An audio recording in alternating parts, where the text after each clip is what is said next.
All right, we are now joined by winner of today's The Loop 110 here at the Chicago Street Course, driver of the number 97 Colleague Racing Chevrolet, Shane Van Gisbergen. Shane, this is now your second win here in Chicago. Why don't you take us through your, those initial thoughts and how you're feeling? Yeah, evening everyone.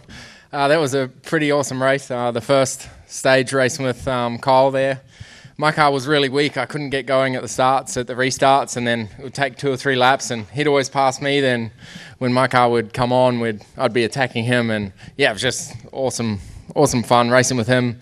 His car was a little better over the bumps and under braking, and he was driving very well as well. But yeah, give him the thumbs up. He was waving back, and yeah, had a blast. And then in stage 2, when the yellow come out, we kind of had to pit, otherwise we'd go too far back. And I thought again we were buried a bit too deep, kind of like last year. And yeah, and then it was a bit frustrating, all the yellows coming out, but managed to make spots every restart and keep moving forward. And I had some awesome battles coming through, and pretty special to get the WeatherTech Camaro in Victory Lane, and it's the home of WeatherTech as well. So yeah, to represent them here, it's pretty cool. All right, we'll open it up to questions. We will start right over there and then go up to Jerry Jordan. Noah Poser, Northwestern. Shane, you started that middle stint behind Kyle after the pit stop, but obviously you were able to get by him in traffic. What did you or the car have, if anything, that he lacked compared to you over the course of that run? Yeah, we made an adjustment, I guess, with the tyre pressures. I haven't spoken yet, just to bring them on a bit quicker, and knowing that there probably wasn't going to be long runs. And yeah, straight away from first lap of restarts, I was good to go from there on. And yeah, got him at the restart, and then every time I'd make a pass, I'd be happy I made a gap, and he'd get the guy the next corner. So yeah, but I got lucky and made a few good decisions, and yeah, made good spots every time. We'll go to Jerry and then Bob. Jerry Jordan, kickingthetires.net.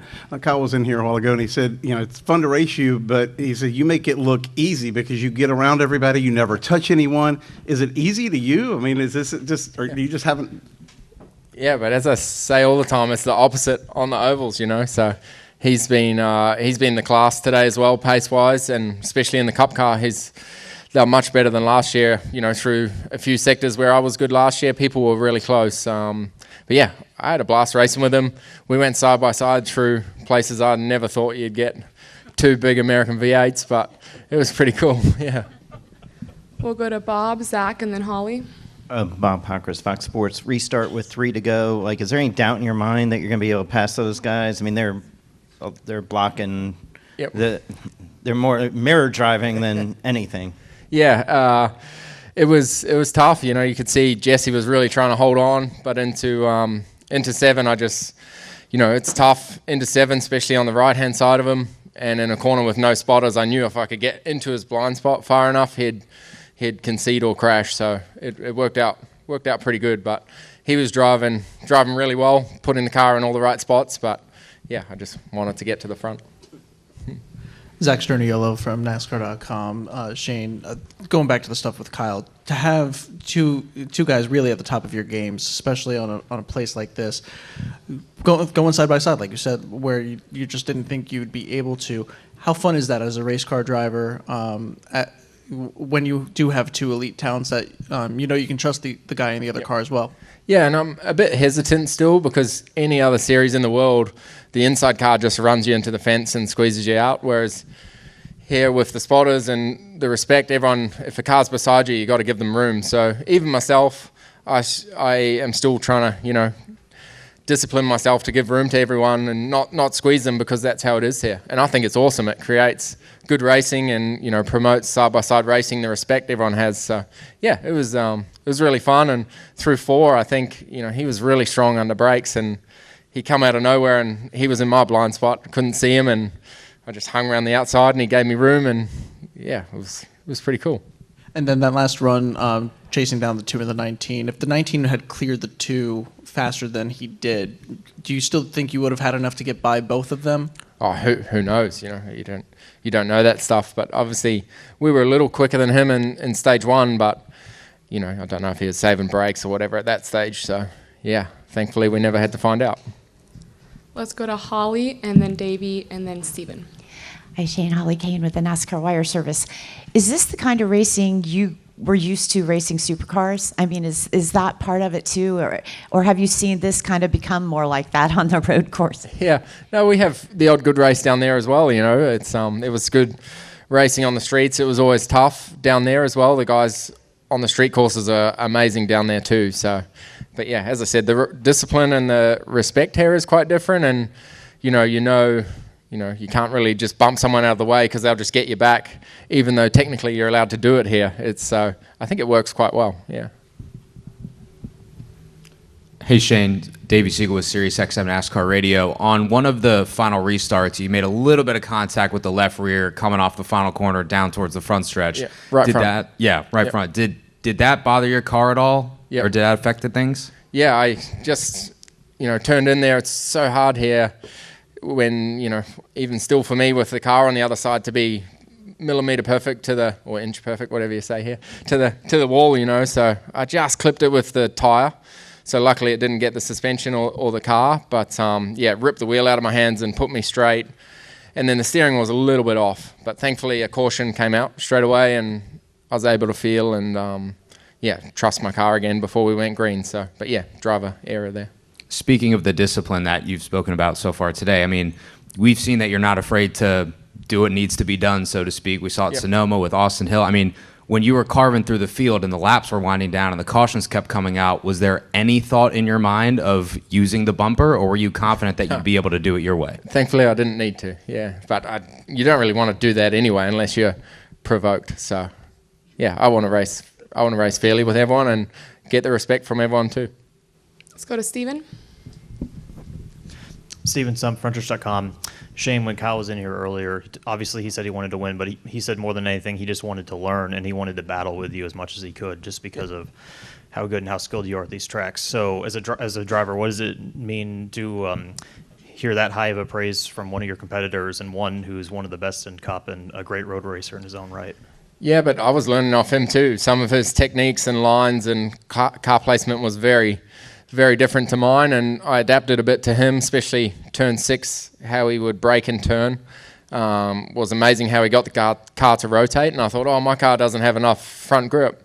And then when I adapted to what he was doing, my car was fixed. So I learned a lot as well. So yeah, when you're racing around guys like that, you're constantly sort of feeding each other, and the amount we were swapping back and forth, we probably elevated each other a bit for tomorrow. Yeah. Right over here, Shane. Andrew Curlin, Dirty Mo Media. I think sometime during the race, Larson said over the radio about you, he's just toying with me. He's so much faster than I am.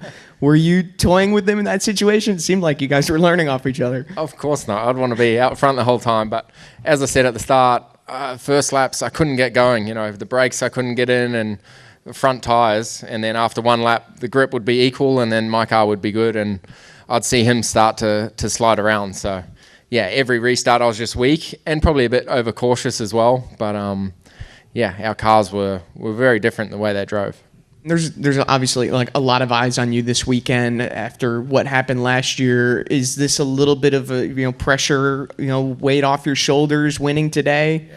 I felt pretty good all week, to be honest. I didn't know how I feel. Obviously, everyone's had expectations, but yeah, I think I've just been good, treating it like every other week. And as I said yesterday when I was in here, I'm more focused on the ovals at the moment, and these things are kind of a holiday or a fun weekend. So I still studied hard for this and wanted to be good at it.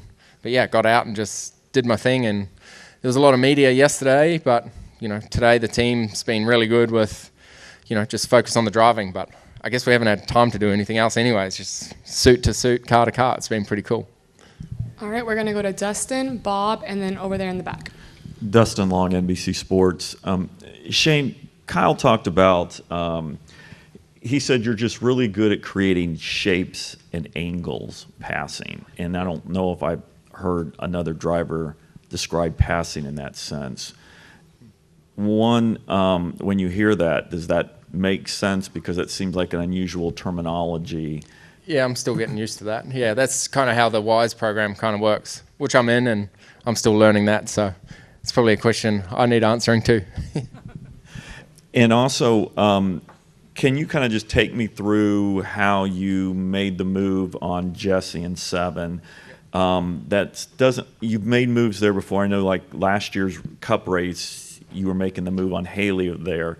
That's not a place I think most people make a move, and it seemed like from 6 being on the outside, it kind of set you up. And can you talk me through that? Yeah, as I think I said that before, but as I come out of there, I kind of went to his left and then hard to his right, and you just got to get in the blind spot there, and because there's no spotters in that corner. I think that's what helps me at turn 2 last year as well. There's no spotters there, and I got done today as well, just because you can't see on that side of the car, and you don't want to turn in on anyone and spin yourself out. So, yeah, I just went for the gap, and I could see him hesitating, is he there, is he not, and then eventually he just conceded. So, and at that point I wasn't really there, so thank you, and away I went. Let's go to Bob. Bob Pockers, Fox Sports. I have 2 more. The first, do you race any differently tomorrow because you're not a full-time guy in that series? You know, sometimes, I don't know whether anybody's ever talked to you about whether there should be any different etiquette or not. Yeah, I think I should have the same mindset as last year, right? I want to come in and do well for myself. You know, I still have to get results and do well to get myself in a Cup seat next year, right? So I want to come in and do the best I can, but I also, you know, am respectful that it's almost crunch time for everyone. You know, there's a lot of people close to the cut line trying to get wins to get in. So I'm going to race everyone with respect and not do anything stupid, but I'm also going to try win the race for my team. You know, there's been so many people work hard on this car. I'm not going to lay over for anyone, but I want to, you know, I don't want to get involved in any shit tomorrow because everyone's got, you know, their championship to worry about. So. And did you see, were there any issues with the course at all, or is it, do you have any recommendations if there are any for any changes for tomorrow? No, it's been really good, you know, and this year, last year was a worry. All the walls were really sticking out of corners, and so if you rubbed along the wall it would catch your wheel and stuff like that. This year the barriers were lined up perfectly, and then we did the track walk this morning, and turn 8 I think it is, the kink right, the walls had the Xfinity signage, and then on the kink around the corner there was no signage, and it was concrete and super hard to see in the shadows. So there's 3 or 4 of us on the track walk said that, and we made a suggestion, and straight away they fixed it. You know, you need good reference points, and you know it's good here. They listen to the drivers and react. And I think with a perfectly dry track today, you could see there was so many passes everywhere, and yeah, this is a really good street track for racing. Yeah. Let's go back there. Shane, Samuel Stubbs, yardbarker.com. I talked to you yesterday and asked you if you thought you'd have a full-time career here last year, and you said you hadn't really thought about it. Fast forward a year later, you just won your 3rd race of the season. You lead the Xfinity Series not just in wins, but in the playoff standings. You can get more playoff points with wins cool. and stage points and regular season standing.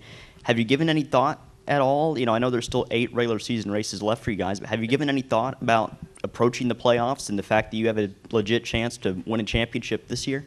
Yeah, it's something we didn't think we'd be talking about, you know, playoff points and stuff, and it was a cool conversation with Bruce, my crew chief, this morning, whether we stay out in stage 1 or 2 and get stage points. So it's a cool conversation to be having, and probably not one we thought we'd be having. So yeah, 3 wins and a few stage wins.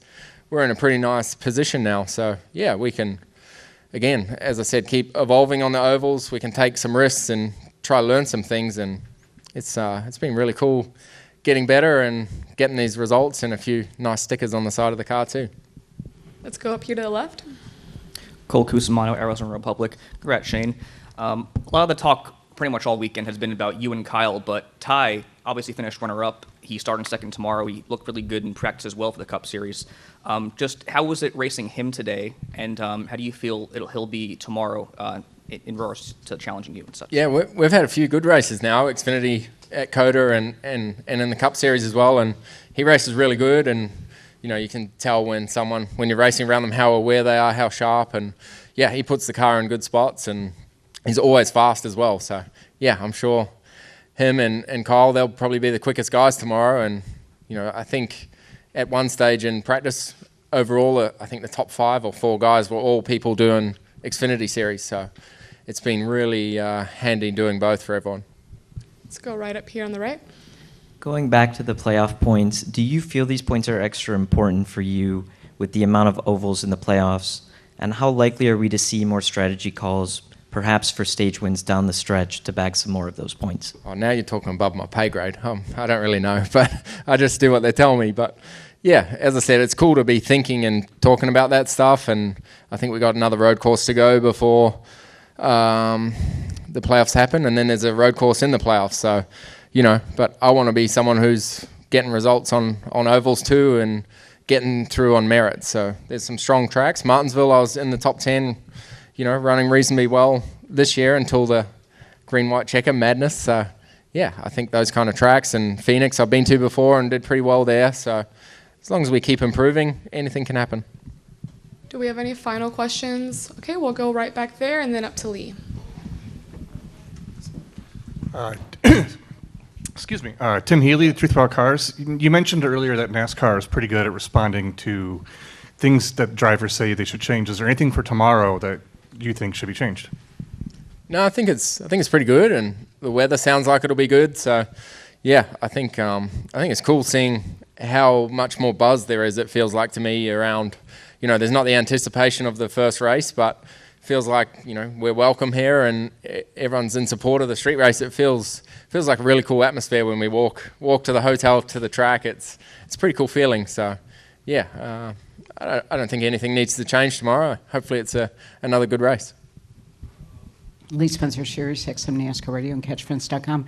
How do you feel your car is for tomorrow? I mean, how it stacks up to the competition. I think it's pretty good, better than me. I didn't do a good enough job. I was too conservative in the second part of qualifying, and then we misjudged the timing. We went for a push lap. We were going to do a cool-off and then a push again, and we just ran out of time. But yeah, I could have got more out of it myself. So the potential is there, but these races are ridiculous. Always something happens. So yeah, we got to just try and stay up front, move front, and hopefully we'll be there at the end.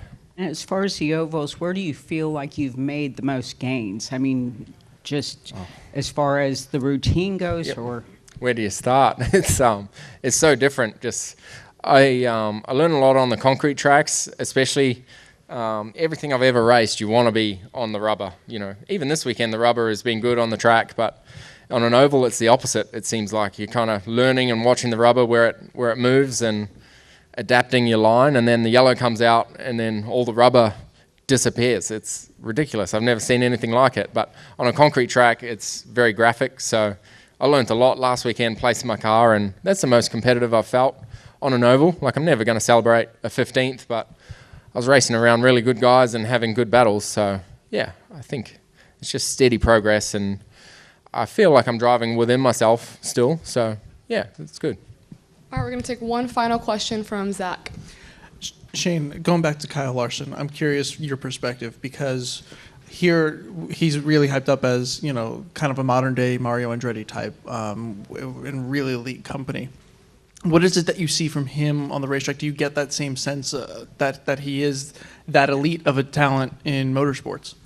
Yeah, like I raced him obviously last year here, and pretty similar scenario where we were up front, got buried, and had to come through. So pretty identical race in some ways, but yeah, just sharp. Everything he's calculated, fast, taking risk on those restarts, forcing it 3 wide, but doing it in a calculated way that gives the guys on the outside no option but to concede. So yeah, he places the car in good spots, and yeah, everywhere he goes, he's fast. That's a pretty cool thing to try and aspire to match. Well, thank you for spending some time with us, and congratulations. Thank you. Thanks, guys. This is Custom Patch Hats. But what makes us custom? Well, that actually begins with you. We're just bringing your unique vision to life. No knockoffs, no lookalikes. Your design is one of a kind. We know hats, we know design, and we know quality. The proof? It's in our production. Hand-stitched with precision and care, with brands you know and trust. A one-of-a-kind patch deserves a one-of-a-kind treatment, all the way to your doorstep. It's how we keep it custom. Steven Stump of FrontStretch.com here. Come back for more great racing videos, and if you like us, don't forget to hit that subscribe button.